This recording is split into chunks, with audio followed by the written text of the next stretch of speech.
स्वागत है। पिछले वीडियो में हमने आपको बताया था बायोलॉजिकल रिसोर्स क्या होते हैं, एबायोटिक रिसोर्स और बायोस्फीयर।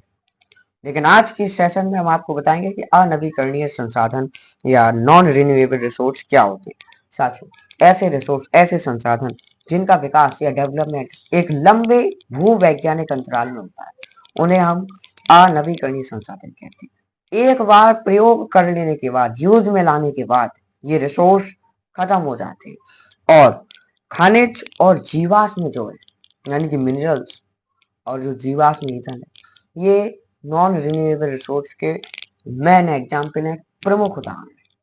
तो अनवीकरणीय संसाधन क्या है कि जिनका विकास या डेवलपमेंट एक लंबी समय अवधि में, एक लंबे भूवैज्ञानिक अंतराल में एक बार खत्म हो जाने के बाद दोबारा बन पाना मुश्किल ही नहीं बल्कि असंभव। उन्हें हम अनवीकरणीय संसाधन या नॉन रिन्यूएबल रिसोर्स कहते हैं। ये हमारे खुद के नोट्स हैं। अब हम आपको बताते हैं कि विकसित संसाधन या डेवलप्ड रिसोर्स क्या होते हैं। साथियों, ऐसे रिसोर्स या ऐसे संसाधन जिनका सर्वेक्षण किया जा चुका है और उनके उपयोग की गुणवत्ता और मात्रा निर्धारित की जा चुकी है, उसका डिटर्मिनेशन किया जा चुका है, उन्हें हम विकसित संसाधन या डेवलप्ड रिसोर्स कहते हैं, जिन्हें मान्यता प्राप्त है। अब हम आपको बताते हैं कि सतत पोषणीय विकास क्या है।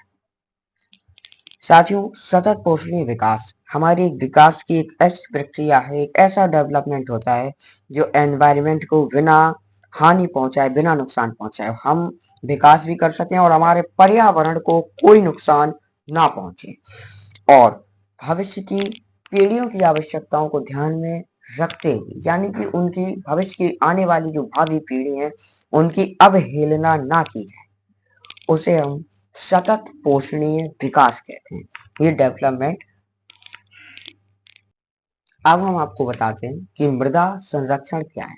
ये बात तो आप जानते हैं कि वायु के या जल के प्रकोप के कारण जो हमारी मृदा या सॉइल होती है, उसकी जो ऊपरी उपजाऊ सतह होती है, टॉप फर्टाइल लेयर, वो नष्ट हो जाती है, या तो वो बहकर चली जाएगी या उस स्थान से एक जगह से दूसरी जगह चली जाएगी, जिससे जो वो मृदा की टॉप फर्टाइल लेयर होती है वो अनउपजाऊ हो जाती है, फिर वो उपजाऊ नहीं रहती।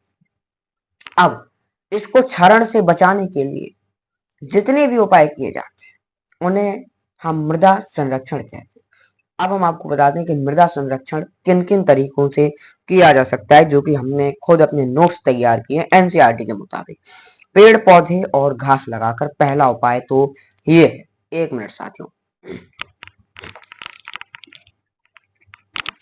हाँ, पेड़ पौधे और घास लगाकर आपने देखा होगा कि पहाड़ी ढलानें जो होती हैं उनमें बहुत ही अधिक मात्रा में जब हम पेड़ पौधे लगाएंगे, झाड़ियां और घास लगाएंगे, तो उससे मृदा के क्षरण को अवश्य रोक सकते हैं और मृदा के क्षरण को इस उपाय से रोका भी जा सकता है, क्योंकि मृदा को जड़ें जो है बांध लेती हैं और जल और वायु के कारण मृदा अपने स्थान से दूर नहीं हट पाती है और इस तरह मृदा का संरक्षण किया जा सकता है। पहला उपाय।